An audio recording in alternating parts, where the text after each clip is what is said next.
সুপ্রিয় দর্শক, আসসালামু আলাইকুম। সবাই কেমন আছেন? নিশ্চয়ই অনেক ভালো।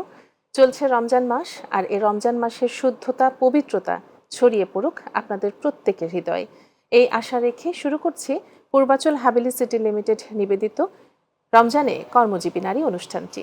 পুরো অনুষ্ঠান জুড়ে আপনাদের সাথে থাকবো আমি উম্মে সাবরিনা, আর আমার সঙ্গে রয়েছেন একজন অতিথি, যিনি একই সাথে একজন মা, একজন স্ত্রী, একজন মেয়ে এবং কর্মজীবী নারী। তিনি তার সংসার, সমাজ এবং কর্মজীবন কিভাবে একই সাথে মেনটেন করে চলেছেন এ বিষয়ে আজ আলোচনা করব। চলুন পরিচিত হই অতিথির সাথে। আপা, আসসালামু আলাইকুম। ওয়ালাইকুম আসসালাম। কেমন আছেন আপনি? হ্যাঁ, আলহামদুলিল্লাহ ভালো আছি। আপা, আমি চাইবো আপনার পরিচয়টা আপনি নিজেই আমার দর্শকদের সামনে দিন। আমি মুসফেরা জাহান। আমি পেশায় একজন ব্যবসায়ী। জি। আপা, একটু যদি ছোট্ট করে জানতে চাই যে রমজানে ব্যবসা কেমন চলছে? যেহেতু আমার বুটিক সেক্টর, আচ্ছা আমার এখানে আমার এটা মেনলি প্রোডাকশন হাউস। আচ্ছা, যেহেতু রমজানে ঈদে একটা কাপড়ের একটা বিশাল Flow আছে। ব্যবসা হয়, ঠিক তাই। তো সেই হিসেবে এখন ব্যস্ততা, প্রচুর ব্যস্ততা। ভীষণ ব্যস্ততা, ভীষণ একদম। ব্যস্ততা। কারণ ঈদকে সামনে রেখে আসলে অনেক কাজের অর্ডার থাকে, সেগুলো ঈদের আগে ফুলফিল করতে হয়। আপনার এখানে কাজ করছে কেমন, সংখ্যা কেমন হবে, শ্রমিক সংখ্যা কেমন? শ্রমিক সংখ্যা এখন আমার এখানে আছে 12 জন। আচ্ছা আমার এখানে মেন কাজটা হয় ব্লক, আচ্ছা কাপড়ের উপর ব্লক প্রিন্টিং, আচ্ছা হ্যান্ড পেইন্ট আর হচ্ছে টেলারিং এর কাজ। আচ্ছা আমি বেসিক্যালি কাজ করি হলো পাইকারি হিসাবে। মানে আচ্ছা। আমার এখানে যেহেতু আমার কারখানা, আমার এখানে কাজ করে নিয়ে তারা বাইরে ইয়ে করতে পারবে আর কি, সেল করতে পারবে। অনেক উদ্যোক্তা আছে যারা অনলাইন ব্যবসা করে, পেজ নিয়ে কাজ করে, পেজ দিয়ে কাজ করে। তারা আমার এখানে প্রোডাক্টটা তৈরি করে নিতে পারছে এবং করে সেটা বাইরে তাদের পেজে অনলাইনে সেল করতে পারছে। এই বিষয়ে আরো কথা বলবো। এখন তো রমজান মাস চলছে, আপনি কর্মজীবী নারী, পাশাপাশি সংসার সামলাচ্ছেন। সকালটা শুরু হচ্ছে আসলে কিভাবে? রমজানে বলা যায় যে দিনরাত 24 ঘন্টায় কাজ। ঠিক তাই। হ্যাঁ, যেমন আমরা নরমালি সকালবেলা উঠছি, রাত্রেবেলা ঘুমিয়ে যাচ্ছি, কিন্তু এখানে কি হয়, রাত্রেবেলাও আবার আরেকবার উঠতে হচ্ছে। আসলে রমজানে অ্যাজ ইউজুয়াল আমাদের কাজ শুরু হয় 10টা থেকেই। আচ্ছা, নরমালি যেরকম হয়, তো 10টায় যদি আমি বাইরে বের হই, হ্যাঁ একটা জিনিস থাকে না, সকালবেলা নাস্তার পাটটা থাকছে না। এই জন্য সকালবেলা উঠে জাস্ট ঘরের কাজটা কমপ্লিট করেই আমি অফিসে চলে যাই, কিন্তু ফিরতে ফিরতে আমার হয়ে যায় হচ্ছে অনেক লেট। আচ্ছা। তবে লাকিলি আমার কারখানা এবং আমার বাসা কাছাকাছি কাছাকাছি, এজন্য আমি যেমন ইফতারে চলে আসছি বা এরকম আসা যাওয়া করতে পারি। আসা যাওয়ার মধ্যে হ্যাঁ, কিন্তু এটা তো একটু অবশ্যই পেরেশানি হয়ে যায়, টাফ হয়ে যায় আমার জন্য, যে বারবার যাচ্ছি আসছি। কিন্তু তারপরে করতে হয়, যেহেতু সংসার আছে। আর বাড়িতে তো দেখা যায় যে আমি রান্না না করলে কেউ খাবে না। আবার ওই খাবার সময় সবাই খেতে বসছে, এই সময় টেবিলে আমি নাই, কেউ আসলে খেতেও পছন্দ করে না, পছন্দ করবে মানে না। মাকে থাকতে হবে। ছেলেমেয়েরাও এরকম হয়ে গেছে, মাকে থাকতে হবে। রান্না বান্নাও নিজে করছেন, সংসার সামলাচ্ছেন, পাশাপাশি ব্যবসা করছেন। এই ব্যবসার সাথে যুক্ত আছেন কত বছর? আমি ব্যবসার সঙ্গে যুক্ত আছি 2018 সাল থেকে। তো পরিবারের পাশাপাশি ব্যবসা সামলাচ্ছেন, পারিবারিকভাবে সাপোর্ট কিরকম পাচ্ছেন? আমার বাচ্চারা এখন দেখা যায় বড় হয়ে গেছে। আমার ছেলেটা অনার্স সেকেন্ড ইয়ারে পড়ে ঢাকা ভার্সিটিতে। আচ্ছা। মেয়ে ইন্টারমিডিয়েটে পড়ছে। আচ্ছা। তো তারা মাকে কেমন সাপোর্ট করে? ওরা 100% সাপোর্ট করে। যেমন মেয়ে, আমার যে হ্যান্ড পেইন্টের কাজ হয়, হ্যান্ড পেইন্টের দিকটা পুরোটাই মেয়ে দেখে। বাহ। হ্যাঁ, তারপর আমার যে ব্লকের কাজ হয়, ডিজাইন করতে হবে, ডিজাইন তুলতে হবে, এই কাজটাও ও করে। আমাকে ফুললি সাপোর্ট দেয় ওখানে। আবার ছেলে দেখা যায় যে অনলাইন বিষয়গুলো, মার্কেটিং এর বিষয়গুলো, তারপরে বাইরের পারচেজের বিষয়গুলো, এগুলোতেও সে সাপোর্ট দেয়। যেমন একটু আগে এখানে আমি স্টুডিওতে যখন ঢুকি, তার আগ মুহূর্তে তাকে ইনস্ট্রাকশন দিলাম যে এরপরে কি কি কাজ হবে বা কি কি করতে হবে। তো এরকম ওরা কিন্তু বেশ সাপোর্টিভ, পারিবারিক ফুল সাপোর্টের মধ্যে আপনি কাজ করছেন। এবং হাজবেন্ডের দিক থেকেও মানে ব্যবসার ইয়েতে কোনো সমস্যা নেই। এই সমস্যা একটাই যে ওই খাবার সময় একসঙ্গে খেতে হবে বা রান্নাটা আমার করতে হবে, এই একটাই অভিযোগ। তাছাড়া সবসময় নিশ্চয়ই প্রতিদিন এটা হয়ে ওঠে না, তখন আপনি কি করেন বলেন তো? যখন হয়ে ওঠে না তখন ওই ছেলেকে বলতে হয় যে বাবা দেখো তো এরকম রাইস কুকারে বসায় দাও বা ওভেনে এটা গরম করে ফেলো বা এরকম করো, মানে একটু না একটু ম্যানেজ মানে করতেই হয়। ব্যবসার ইনস্ট্রাকশনের পাশাপাশি রান্নার ইনস্ট্রাকশনও চলতে থাকে। ছেলেকে বা ব্যাপারটা মেয়েকে অনেকটা বলতে হয় যে এরকম। বাবা এরকম করে করে ফেলো। একটু তো ম্যানেজ করতেই হয়। সেটাই, আর সেটাই। যতই ঘরে বাইরে কাজ করি, যতই পরিশ্রম করি, কিছু তো ল্যাকিংস অবশ্যই কিছু না কিছু থেকে যায়, তারপরে মেনটেন করি যে ল্যাকিংস যত কম হয় আর কি, যতটা সময় দেওয়া যায়। বাট এটা যেহেতু আসলে রহমতের মাস, এত পরিশ্রমের পরেও মনে হয় যেন ক্লান্তি বোধটা কিন্তু আসে না, তাই না না? না না না সারাদিন আমরা কাজ করছি, আপনারা কাজ করছেন, অনেক বেশি পরিশ্রম হচ্ছে, কিন্তু আল্লাহর একটা রহমত বোধহয় এই মাসটার জন্য মনে হয় না স্পেশাল। সত্যিই আছে। স্পেশাল সত্যি। এটাতে দেখা যাচ্ছে এই যে এখন এসছেন, হয়তো আবার গিয়ে নিজের ব্যবসা প্রতিষ্ঠানে যাবেন, আমরাও কাজের মধ্যে থাকবো, কিন্তু ওই ক্লান্তি বোধটা একটু কমই হয়। এটা আল্লাহর অশেষ রহমত একটা। হ্যাঁ, এটা আমি সহমত। কারণ দেখেন আমার কাজ সেরে আসতে আসতে অনেক সময় দেখা যাচ্ছে সেহরির সময় হয়ে গেছে। আচ্ছা, হ্যাঁ, মানে সারা রাত সারা রাত কাজ কাজের হচ্ছে, জায়গায়। কাজের জায়গায় যখন প্রেসার থাকছে, এখন তো প্রেসারের সময় চলে আসছে, একদম ক্লোজ করে বাসায় এসে সেহরি করে ফজরের নামাজ পড়ে আমরা শুয়ে পড়ি, আবার ঠিক কিন্তু 9টা 9:30টার মধ্যে উঠে যাচ্ছি। আচ্ছা। মানে ঘুম কতটুকু হচ্ছে সেটা বলাই বাহুল্য, কিন্তু তারপরেও সারাদিনের যে ক্লান্তি সেটা নাই। দেন আমাদের মাথার উপরে একটা হেডেক থাকে যে এই যে এখন ঈদের একটা বোনাস আছে, ঈদের একটা বেতন আছে, এগুলোও তো আর্ন একটা করতে আলাদা হবে, প্রিপারেশন প্রিপারেশন থাকতে হবে, না এবং হলে তো এটা হবে আমার না। ওই ব্যবসা থেকেই আসতে হবে। জি। হ্যাঁ, এই যে এত কিছু করছেন, এর মধ্যে কখনো কোনো প্রতিবন্ধকতা এসেছে কি? মনে হয়েছে যে এটা এরকম না হলে ভালো হতো? বা প্রতিবন্ধকতা বলতে আমরা আসলে যা বুঝি কাজের ক্ষেত্রে, সাংসারিক দিক থেকে কিংবা বাইরে থেকে কখনো এরকম কিছু ফেস করেছেন? প্রতিবন্ধকতা তো প্রতি মুহূর্তে। আচ্ছা। এই যে এই রাস্তাটুকু আসলাম, জ্যামে পড়লাম, এটাও তো একটা প্রতিবন্ধকতা। প্রতিবন্ধকতা, ঠিক। তো এটা তো প্রতি মুহূর্তেই আছে, আর এটা একটা জীবনের পার্ট ধরে নিতে হবে। যে এখানেই থেমে গেলাম বা এটাই শেষ করে ফেললাম, এটা ভাবলে আসলে আমরা এগোতে পিছিয়ে যাব। পারবো না। হ্যাঁ, যখন আমরা কাজ করছি বা এই যে কাজের প্রেশার, এই সময় সবচেয়ে বড় যে প্রবলেমটা হয়, কর্মচারী থাকে না, থাকবে না। আচ্ছা কর্মচারী তখন সুযোগ পেয়ে যায়, কাজের প্রেশার আসছে, এখন তাহলে বলবো বেতন বাড়াতে হবে, নাহলে আমি কাজ করব না। নাই, আচ্ছা কেউ আচ্ছা নাই। আচ্ছা। তো তখন নিজেকে করতে হয় তখন কিন্তু কি করব, তখন, তাই আমি না? যেহেতু কাজ জানি তখন নিজেকেই নিজেকে করতে হয়, হচ্ছে। এজন্য আমি বললাম। হ্যাঁ, এই এই প্রেশার গুলো আমাদেরকে প্রতিনিয়ত ফেস করতে হয়, এবং তার মধ্যে রমজান, তার মধ্যে সংসার, মানে সবকিছু সবকিছু, মিলিয়ে মানে প্রতিবন্ধকতা যখন আসে চারিদিক চারদিক থেকে চলে আসে, তখন চলে বিষয়টা আসে। এরকম হ্যাঁ, হয়ে যায়। মানে এগুলো এখন মানে নিত্য নৈমিত্তিক ব্যাপার হয়ে নিতে গেছে, নিতে এগুলো এখন এখন নিতে অভ্যস্ত। নিতে এখন ইউজ টু। আচ্ছা আচ্ছা আচ্ছা। ওকে আপা, আপনি তো ব্যবসা করছেন, আপনার তো অনেক শ্রমিক রয়েছে, তারাও কাজ করছে, তো রমজানে আসলে খাদ্যাভ্যাসটা কেমন হওয়া উচিত, বা কি কনজিউম করলে আমরা খেলে সেহরিতে মনে হচ্ছে যে আমি সারাদিন কাজের টায়ার্ডনেসটা একটু কম আসবে? প্রচুর পানি তো অবশ্যই খেতে হবে, পাশাপাশি আপনার সাজেশন কি যদি একটু জানতে চাই। আমার কাছে মনে হয়েছে যে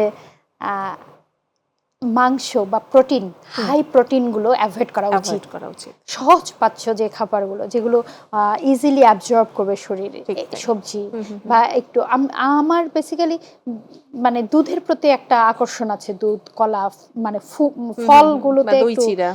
আকর্ষণ আছে। তো আমার মনে হয় আমি খুব ভালো থাকি এই আচ্ছা। দুধ কলা ভাত বলেন বা একটু সবজি দিয়ে ভাত খেলাম, বা ভর্তা, কোনো কিছু ভর্তা দিয়ে একটু সবজি সিদ্ধ করে একটু ভর্তার মতো করে নিয়ে ভাতটা খেলাম, অল্প একটু দুধ খেলাম, এটাতেই ভালো থাকি। এবং বাচ্চাদেরকেও এই অভ্যাসটা করিয়েছি যাতে পুষ্টিকর খাবারটা ঢোকে, যেমন দুধ, কলা, তারপরে হচ্ছে খেজুর, এই ফলগুলো বেশি দেওয়ার চেষ্টা করি, সালাদ টাইপের খাবারগুলো বেশি দেওয়ার চেষ্টা করি, সবজি সালাদ। তো যেহেতু বাচ্চারা একটু মুখরোচক খাবার চায়, তো ওই সবজির মধ্যে একটু চিকেনের একটু কিছু ঢুকে দিয়ে দিলে একটু টেস্টি হয়, ওই স্বাদ আর সহজপাচ্য সবকিছু মিলে সেহরিটা হয়ে যায়। বাহ, চমৎকার। ইফতারটা অ্যাকচুয়ালি খুব ইম্পর্টেন্ট, এবং ইফতারটা হয় আমার অফিসেই। আচ্ছা। আমি সবাইকে নিয়ে বসে একসঙ্গে ইফতার করি আচ্ছা আচ্ছা সাধারণত। আচ্ছা। সেখানে আমার আমার ছেলে মেয়েও থাকে, ছেলে মেয়ে আছে, যেহেতু আমার ব্যবসার সাথে হাজবেন্ড তারা আছে। রিলেটেড। হ্যাঁ, আচ্ছা আচ্ছা। আমার হাজবেন্ড, ছেলে মেয়ে এবং এমপ্লয়ি সবাই একসঙ্গে বসে আমরা আচ্ছা। ইফতার করি। বাহ। এটা আমাদের এটা একটা চালু হয়ে গেছে যে একসঙ্গে বসে থেকে ইফতার করা।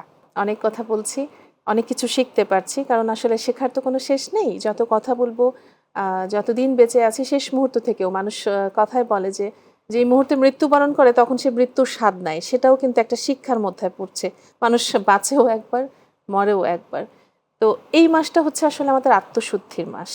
আত্মশুদ্ধির জন্য আপনি কি কি করছেন? আমি যখন মুসলমান, আমি যখন প্রথম ইসলামের পাঠটা পেয়েছি, তখন প্রথম শিক্ষাটা ছিল মিথ্যে বলা যাবে না, হুম অহিংসা, মানে হিংসা করা যাবে না, মিথ্যে বলা যাবে না, ঝগড়া বিবাদ করা যাবে না, সদা হাসি মুখে থাকতে হবে, মানে মানুষের উপর রাগ করা যাবে না। হ্যাঁ, যে এই জিনিসটা কিন্তু আমি তখন থেকে মেনে চলে। আমি মনে করি মহানবী সাল্লাল্লাহু আলাইহি সাল্লামকে কিন্তু সত্যবাদিতার কারণে আলামিন আলামিন খেতাব দেওয়া হয়েছিল। জি, হ্যাঁ, নাম ধরে এটা ডাকা হতো। আমি মিথ্যেটা আসলে বলতে পারি না, বা বলা খুব খুব অ্যাভয়েড করি। ব্যবসায়ীদের জন্য কিন্তু এটা খুব টাফ ব্যাপার না, আমার মনে হয়। মিথ্যে না, এখানে আপনি মিথ্যে বলাটাকে আপনি বলছেন যে ব্যবসায়ীরা মিথ্যে বলবে, এটা কিন্তু একদমই ভুল ধারণা।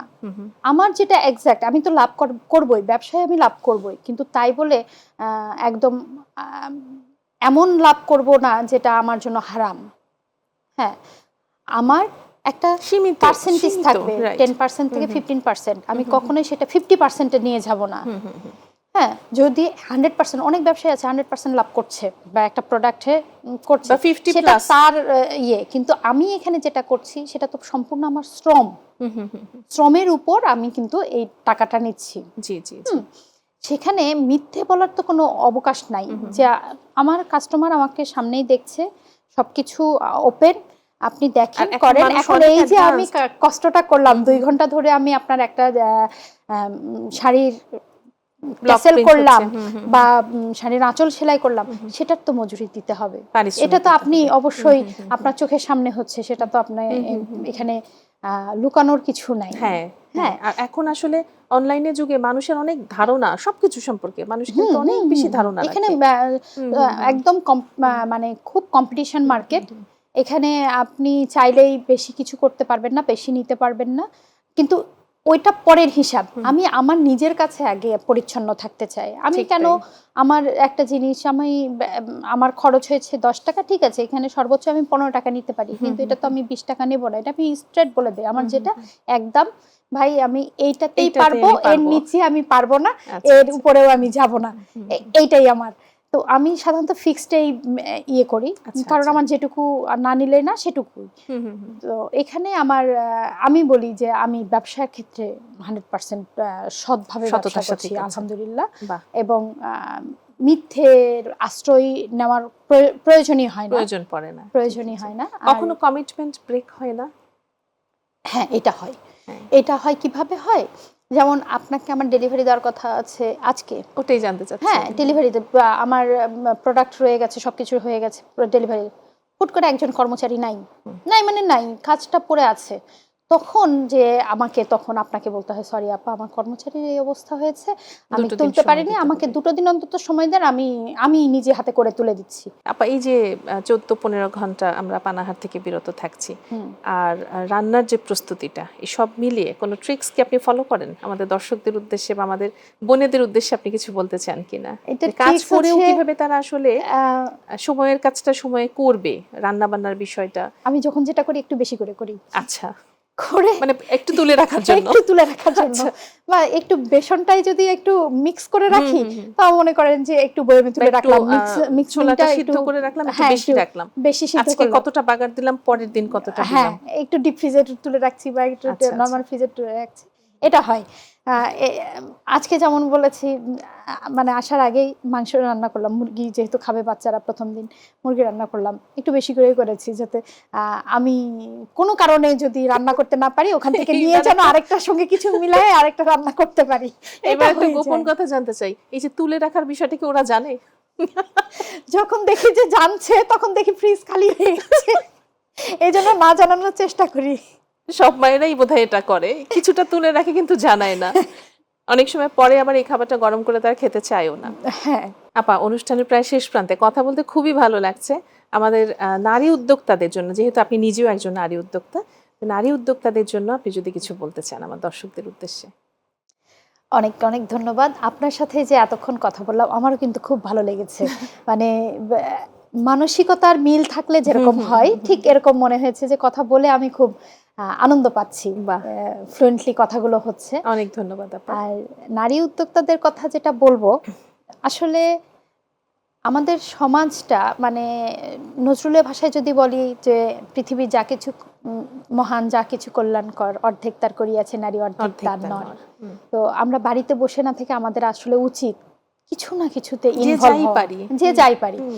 আর ছোট ছোট থেকেই তো আসলে একসময় অনেক বড় আরেকটা কিছু বিষয় হবে। হচ্ছে প্রত্যেকটা মানুষকে মানুষের মতো বাঁচতে হবে। আমি মেয়ে আরেকজনের উপর ডিপেন্ড করে বাঁচবো, আমাকে কেউ খাওয়ালে আমি খাবো, এই টেন্ডেন্সিটা বাদ দেওয়া উচিত। মেয়েদের ক্ষেত্রে বলছি আমি, কারণ অনেক মেয়ে বলে কি দরকার কাজ করার, হাজবেন্ড তো করে। আল্লাহ না করুক হাজবেন্ড মারা গেছে, হাজবেন্ডের অ্যাক্সিডেন্ট হয়েছে, কিছু করতে পারছে না, তখন তো তাকে কিছু না কিছু করতেই হচ্ছে। সেই মুহূর্তে যুদ্ধে নামার চাইতে আগে থেকে প্রিপারেশন নিয়ে একটু করে এগিয়ে যাওয়া বোধহয়। অল্প ইনকাম হোক, অল্প কিছু হোক, প্রথম ইনকাম হলো, সেই ইনকাম দিয়ে হাজবেন্ডের জন্মদিনে একটা কিছু নিজের টাকা দিয়ে উপহার দিলাম, কি মজা লাগবে না? কি আনন্দ একটা লাগবে, অন্যরকম ফিলিংস। ছেলের বার্থডে, ছেলের জন্য একটা ছোট্ট একটা কেক কিনলাম বা কেক বানালাম, অন্যরকম একটা ফিলিংস কাজ করে। তো সবাইকে বলবো যে আসলে নিজ নিজ জায়গা থেকে উঠে দাঁড়ানোর চেষ্টা করতে হবে। আর যারা অলরেডি শুরু করেছে, পদক্ষেপ নিয়েছে, তাদেরকে বলবো প্রতিনিয়ত যুদ্ধ করে যেতে হবে। প্রতিবন্ধকতা আসবে, পিছনে ফিরে তাকানো যাবে না, সামনে তাকাতে হবে, লুকিং ফরওয়ার্ড, একদম সামনে। সামনে যা আছে ওটা আমাকে জয় করতে হবে, একটাই মাথায় রাখতে হবে, আমাকে যে করে হোক জয় করতে হবে, যুদ্ধ জয় করতে হবে। অনেক ধন্যবাদ আপা, কথা বলে ভীষণ ভালো লাগলো। নিশ্চয়ই আবারও কখনো কথা হবে। অনেক ভালো থাকবেন। Thank you. সুপ্রিয় দর্শক, আপনারা দেখছিলেন পূর্বাচল হাভেলি সিটি নিবেদিত রমজানে কর্মজীবী নারী। আজও আমাদের সঙ্গে একজন কর্মজীবী আপা উপস্থিত ছিলেন। তিনি তার অভিজ্ঞতা শেয়ার করেছেন, কিভাবে তিনি কর্ম পরিকল্পনা করেন, কর্মঘণ্টা কিভাবে ভাগ করেন সেটিও শেয়ার করেছেন। নিশ্চয়ই আপনাদের ভালো লেগেছে। আপনারা সবাই ভালো থাকবেন, সুস্থ থাকবেন এবং রমজানের পবিত্রতা রক্ষা করে চলবেন, এই আশা রেখে আমি উম্মে সাবেরিনা আজকের মতো বিদায় নিচ্ছি। দেখা হবে আগামীকাল একই সময়ে একই অনুষ্ঠানে অন্য কোনো অতিথিকে নিয়ে। সে পর্যন্ত সবাই আমাদের সাথেই থাকুন, মাই টিভিতে থাকুন। আল্লাহ হাফেজ।